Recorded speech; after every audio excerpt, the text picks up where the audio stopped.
Hi everyone, thank you so much for tuning into this week's video on the Spark Your Speaking channel. In last week's video, I went into depth about 5 easy ways to be a better communicator.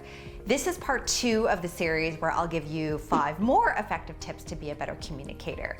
If you didn't see the last video, I highly recommend that you check that out as well so that you can have more tools in your toolbox to help you make those meaningful connections in any scenario. For those who are tuning in for the very first time, welcome. My name is Kathy Lee and I'm an international executive speaking coach, and I've helped hundreds of students in 108 different countries elevate their public speaking skills. If you want to improve your speaking and/or communication skills, make sure to hit the red subscribe button below this video so you don't miss out on our weekly public speaking videos.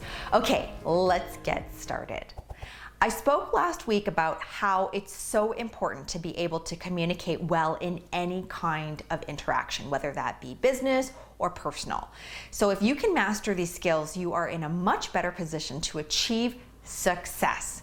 Just to recap last week's video, we went over the importance of being genuine and truly caring about the other person and not faking it. Remember to listen to them, ask thoughtful questions, put them first, and to smile if it's appropriate. All right, here are 5 more tips to help you be a better communicator. Number 1, research ahead of time.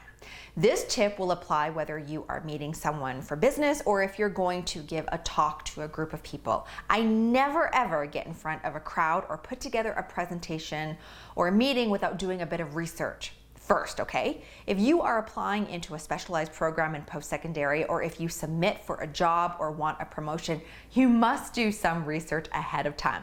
You need to know what the job entails or what the program entails or what the company is all about. If you're doing a talk to a group of people, you need to know who these people are.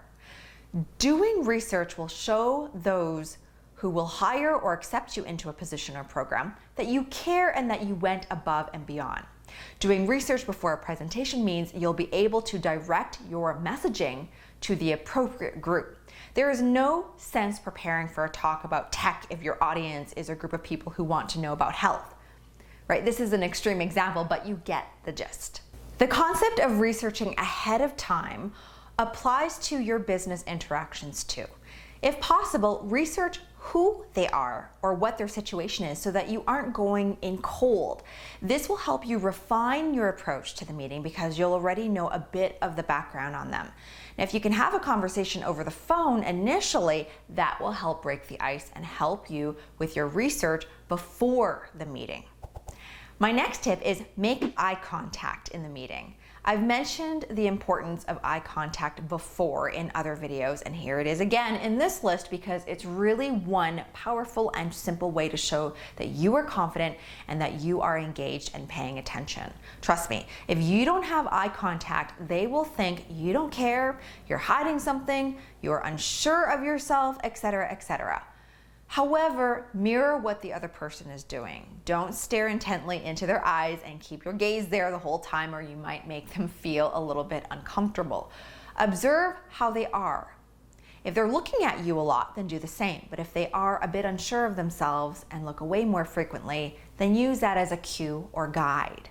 If you are unsure about the amount of eye contact you make in general conversations, then I recommend that you do a rehearsal or a quick run-through with someone you know, maybe a friend or a family member. Have a conversation and focus on the eye contact and then ask for feedback. Ask them if you made them uncomfortable with too much eye contact, or if they felt you weren't paying attention because of lack of eye contact, or if it was just right. All right? Next on the list is body language. As important as eye contact is, so is your body language. The person or people you are meeting will also be looking at how you carry yourself. And honestly, if you don't make a good impression with body language, that could be the thing that helps you close a deal or not. It could be the reason you land a job or promotion or not. It could be the thing that gets and keeps your audience's attention or not. Even if you're sitting down in person or on Zoom or on another virtual platform, people will judge you and will make assumptions about who they think you are. Your body language is another indicator of how you come across to your clients or to any individual. You don't want to close yourself off to them. You want to have an open and neutral stance. If your arms are crossed, you will come across as cold or confrontational or rude or mean. If you slouch, you can come across as unsure or lazy. So sit up straight and keep your arms open and relax to the side or even in front of you. The thing is, even if you don't feel like you are confident, this body language will at least tell your clients that you are. And perhaps if you get into the habit of doing it, you will eventually convince yourself you are confident and sure of yourself. My next tip is to prepare your content.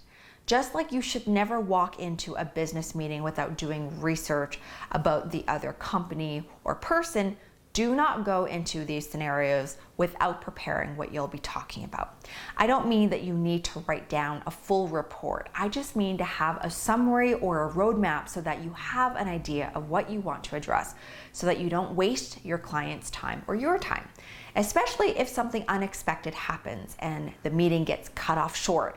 You want to be as organized as possible to be able to go through all the goals on your list.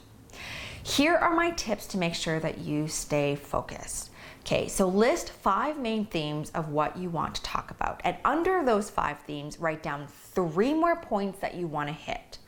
Write down the order of what you want to say so that you have a roadmap to work with. The point of the roadmap is to give you some direction in the event you lose your spot or train of thought. Write down a short summary or bullet points of the main message you want to get across to your client.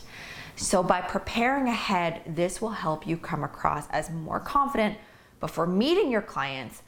They will also appreciate and respect your organization, which could increase your chances of landing a deal. And finally, my last tip is to be authentic. I can't stress authenticity enough. In fact, authenticity is the main philosophy of my teachings. Do not put on a show or shtick for your clients.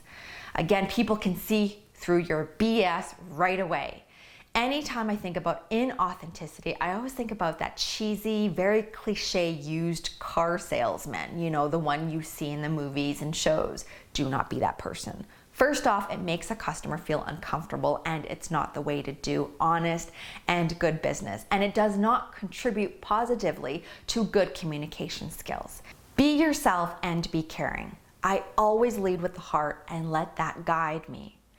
Other than wanting potential clients' business and making money, try to think of a deeper, more altruistic reason about why you want their business. Perhaps you want to help them in some way. This concept dovetails nicely with the tip I gave about putting the other person first and wanting to help them. Helping and serving others is the main driver of many successful people and companies.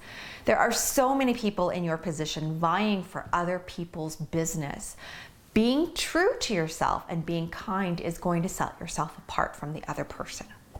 That's all for today, everyone. Just to recap, we went over 5 more ways to be a better communicator, including researching ahead of time, making eye contact, watching your body language, preparing your content, and being authentic. If you liked this video and found it helpful, remember to hit the like button below and share it so that others can learn as well. Make sure to subscribe.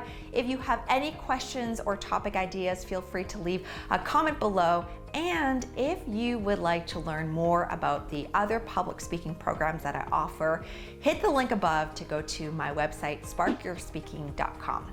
See you next week.